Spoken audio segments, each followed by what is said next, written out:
Mal Moore definitely has Crimson Tide in his blood.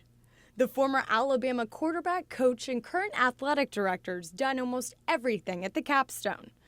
But there was a time when he stepped away from his alma mater. I'd lived a sheltered life in the coaching profession, I think, staying at one place. I played here 5 years for Coach Bryant and then coached for him 19. So I was with him 24 years. It came at a time, right after Coach Bryant retired, and a month after he passed away, I was offered the job at Notre Dame and took it. The Dozier, Alabama native quickly realized the move to South Bend wouldn't come easy. It was hard to leave. When I went to Notre Dame, I didn't know a soul there, except the coach that hired me. But as soon as Coach Moore arrived on the Notre Dame campus, he recognized a familiar face nearly everywhere he went.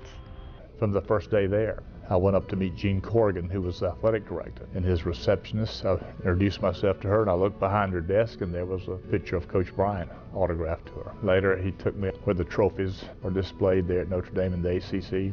There was a picture of Coach Bryant framed, and a picture of a letter framed that he had written Father Hesburgh after the 73 game, complimenting and congratulating Notre Dame on the win. And it didn't just stop there. So that was kind of shocked at that a little bit. The second day, I guess, I was on the job there. George Kelly asked me to go uptown. He wanted to show me something when we got off work that day. So we go to a place called Pat's Pub, a little neighborhood bar, but it was a famous little Notre Dame hangout. And on one wall, they had pictures of every current Notre Dame player. And like I say, Coach Bryant had been dead about a month, but right in the middle of those players was a huge picture of Coach Bryant with his houndstooth hat, a light shining on it, and a caption under there that said that Notre Dame fans will miss you too, Bear, date of his birth and death. And they left it there 1 year to the anniversary of his death. I'd go by there a lot and get a sandwich. These run-ins with his former mentor and friend, Coach Bryant,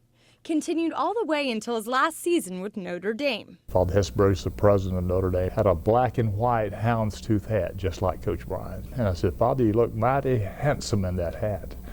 He said, thank you, Mal. Paul gave it to me, and he pulled it off, and it was autographed to him from Coach Bryant.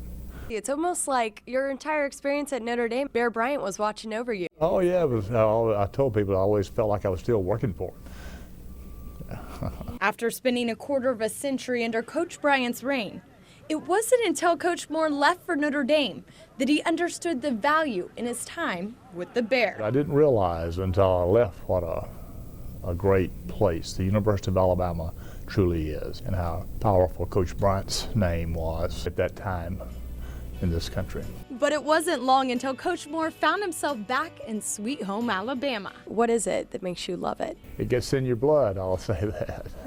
Coach Moore's been a part of 9 Alabama national championships and hopes to bring in one more when the Tide takes on his former team, Notre Dame, on January 6th. From Tuscaloosa, I'm Britton Lynn, Fox 6 Sports.